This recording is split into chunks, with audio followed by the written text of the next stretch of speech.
Hippopotamus ఆఫ్రికాకు చెందిన జంతువుగా పేరున్న సుమారు 900 ఏళ్ల క్రితం హిప్పోపటమస్లు భారతదేశంలో అవి ఉండేవని చరిత్ర చెబుతుంది.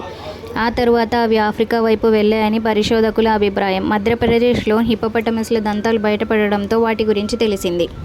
హిప్పోపటమస్లు ప్రపంచంలోనే మూడో అతిపెద్ద జంతువు. హిప్పోపటమస్ను నీటి గుర్రం, నీటి ఏనుగు అని కూడా పిలుస్తారు. సెమీ అక్వాటిక్ అంటే నీటిలో భూమి మీద జీవించే జంతువుగా హిప్పోలకు పేరు. నీటిలో నివసించే జంతువుగా పేరున్న హిప్పోపటమస్కు ఈత పూర్తిగా రాదు. నీటి లోపల నిద్రపోయే అలవాటున్న హిప్పోలు నిద్ర లేవకుండానే ప్రతి 3 నుండి 5 నిమిషాలకోసారి శ్వాస పీల్చుకోవడానికి నీటిపైకి వస్తాయంటే ఆశ్చర్యమే. పగలు చల్లగా ఉండేందుకు హిప్పోలు సరస్సులు, నదుల్లో తిరుగుతుంటాయి. హిప్పోల శరీరం నుంచి ఎరుపు రంగులో వచ్చే చెమట ఎండ వేడిని తట్టుకునేందుకు ఉపయోగపడుతుంది. నీటినే తన సామ్రాజ్యంగా భావిస్తాయి హిప్పోలు. అందుకే అవి నివసించే ప్రాంతాన్ని కాపాడుకునేందుకు ప్రయత్నిస్తాయి. నీటిలోనే పిల్లల్ని కంటాయి. దృఢంగా కనిపించే హిప్పోపటమస్లు నెమ్మదిగా కదిలే స్వభావం ఉన్న ఆఫ్రికాలో అత్యంత ప్రమాదకరమైన జంతువుగా పేరుంది.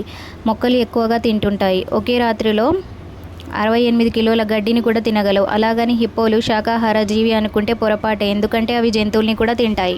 మీరు హిప్పోపటమస్ దగ్గర ఉన్నప్పుడు అది ఎక్కువగా ఆవలిస్తుంటే అర్థం దానికి నిద్ర వస్తుందని కాదు, తనని ఒంటరిగా వదిలి మీరు అక్కడి నుంచి వెళ్ళిపోవాలని మీకు సిగ్నల్ ఇస్తున్నట్టు అర్థం. జీవావరణ శాస్త్రలో హిప్పోలది కీలక పాత్ర. ఎప్పుడూ నీటిలోనే ఉండే హిప్పో విసర్జించే పేడ చేపలకు చాలా అవసరమని పరిశోధనల్లో తేలింది. చూడడానికి పందిని పోలినట్లు కనిపించిన డాల్ఫిన్లు, తిమింగలాల జాతికి దగ్గరగా హిప్పోపటమస్లు ఉంటుంది. ఏనుగు దంతాలపై నిషేధం ఉండడంతో హిప్పోల దంతాలకు డిమాండ్ పెరిగింది. హిప్పోల చర్మం, దంతాల కోసం వాటిని వేటాడి చంపేస్తుంటారు. అందుకే వాటి సంఖ్య తగ్గిపోతుంది.